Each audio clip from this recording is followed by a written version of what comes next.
ऋषि, वो विराट कोहली और अनुष्का आए थे। विराज बैठ प्रसन्न हो? जी अभी ठीक। हाँ, नहीं, ठीक ही रहना चाहिए। हम आपको अपने प्रभु का विधान बताते हैं थोड़ा सा। जब प्रभु किसी पर कृपा करते हैं, ये वैभव मिलना कृपा नहीं है, ये पुण्य है। पुण्य से एक घोर पापी को भी बहुत, देखो, पाप करके भी उनका कोई पुण्य है जिससे वो सुकृत पूर्व के सुकृतवश चल रहे हैं, नया पाप है। ये वैभव बढ़ना या यश बढ़ना ये भगवान की कृपा नहीं मानी जाती। भगवान की कृपा मानी जाती है अंदर का चिंतन बदलना, जिससे आपके अनंत जन्मों के संस्कार भस्म होकर और अगला जो है वो बड़ा उत्तम होगा। अंदर के चिंतन से होता है, बाहर से कुछ नहीं होता। महत्व अंदर का चिंतन। अच्छा, अंदर का चिंतन हम लोगों का स्वभाव बन गया बहिर्मुखी।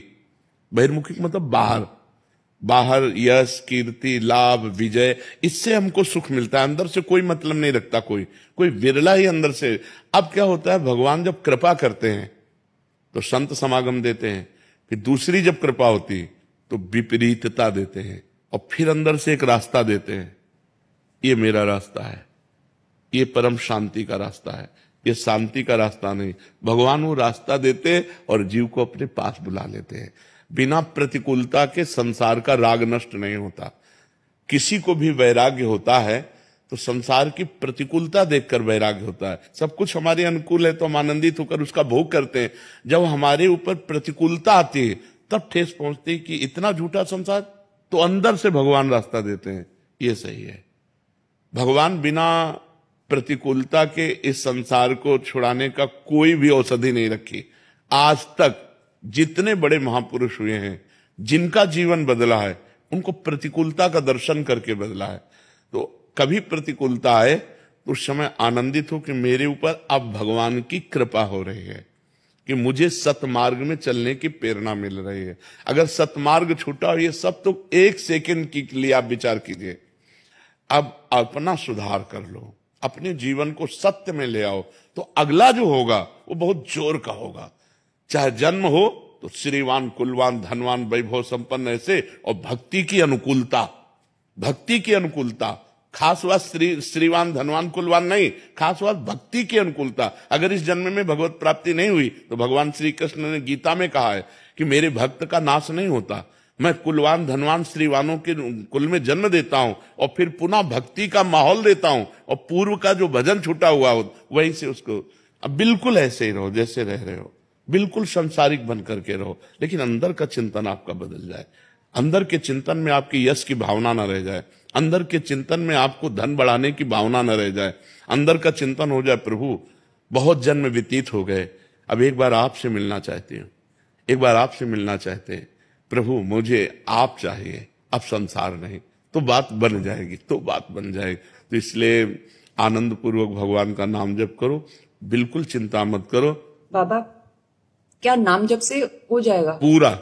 ये हम अपने जीवन का अनुभव बताते हैं। सांख्य योग और अष्टांग योग और कर्म योग और भक्ति योग, चारों योगों में प्रवेश रहा है। पहले हम सन्यासी रहे 20 वर्ष सन्यासी रहे काशी विश्वनाथ जी। तो हम सांख्य योग, अष्टांग योग, जो अष्टांग योग है ना, अष्टांग योग, कर्म योग, इन तीनों को अच्छी प्रकार जान करके और फिर भक्ति योग में आए हैं। स्वयं भगवान शंकर से बढ़कर कोई ज्ञानी तो नहीं ना, सनकादि से बढ़कर कोई ज्ञानी नहीं। वो हरिशरणम हरिशरणम सनकादि हर समय जपते रहते हैं। भगवान शिव राम राम राम राम राम राम जपते रहते हैं। हम वृंदावनवासी प्रिया प्रीतम के उपासी, तो जो राम में राह है वही राह है, जो धा है ये रस देने वाली वस्तु है। तो हम राधा राधा राधा राधा, मतलब आप ये समझो कि हमारी इतनी तार्किक बुद्धि रही, हमारी श्रद्धालु बुद्धि नहीं रही। सन्यासी की जो बुद्धि होती है वो तर्क प्रधान होती, कसौटी पर कसने पर। तो हम केवल भावुकता में राधा राधा का प्रचार नहीं कह रहे कि हमने सुना और ऐसे ग्रंथों में पढ़ा और ऐसे कह रहे, स्वयं स्वाद लेके कह रहे और विश्वास के साथ कह रहे कि यदि आप राधा राधा जपते हो तो इसी जन्म में भगवत प्राप्ति हो जाएगी, इसी जन्म में। जैसे किसी से कहा जाए कि तुम सत्य बोलो, मंदिर में चढ़ के बोलो, तो हम मंदिर में नहीं, हम वृंदावन में बैठे हैं। करोड़ों मंदिर इसकी समानता नहीं कर सकते, भगवान का परम धाम है। अगर राधा राधा नाम चल रहा है तो इसी जन्म में भगवत प्राप्ति हो जाएगी। हमारी आखिरी श्वास यदि राधा, तो मुझे श्री जी की प्राप्ति, भगवान की प्राप्ति हो जाएगी, इसमें कोई संशय नहीं। और किसी साधनों की कोई आवश्यकता नहीं। आप केवल अंदर ही अंदर चलाइए और लिखिए। देखो, हम जो कह रहे हैं उसको समझो। बहुत अधिक नाम जपने की हमें चेष्टा नहीं करनी, कम संख्या हो लेकिन मन लगा करके हो। जैसे हम, अब देखो, आप लिखो राधा, अपने दिमाग में लिखो, खुले नेत्र लिखो या बाहर बाहर देखो, दिखाई दे रहा है राधा लिखा हुआ, वही कान में सुनो राधा, वही अंदर उठाओ राधा, ये तीनों का एकाकार हो जाए तो ये करोड़ों नाम जप के बराबर है।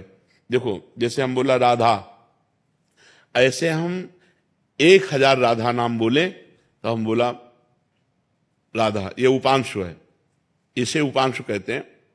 राधा राधा राधा राधा 1000 बार, ये उपांशु हुआ। अब ये ऐसे उपांशु हम 10,000 बार जप करें, अंदर देखते हुए बोले राधा, उपांशु 10,000 बार नाम जप करने का फल एक बार मानसिक में है। इतना बड़ा फल है ये। ऐसे राधा राधा राधा चल रहा है, नेत्रों से हम उसे देख रहे हैं, कानों से उसे सुन रहे हैं। आप देखना कि अगर मन भगेगा तो आप लिख नहीं पाओगे राधा नाम, अगर लिख रहे हो तो मन भगेगा नहीं। तो चाहे 10 बार लिखो, 100 बार लिखो, लेकिन एक अभ्यास बनाओ ऐसा कि कुछ समय शांति से स्नान आदि करके बैठ गए और राधा राधा लिख रहे हैं, उसी का चिंतन कर रहे हैं। इसे अपना जीवन बना लो, फिर आप परिणाम में खुद देख लेना। कोई घाटे का सौदा तो है नहीं, ठीक है। ये सखी को दे दे, ठाकुर शिव जी की है।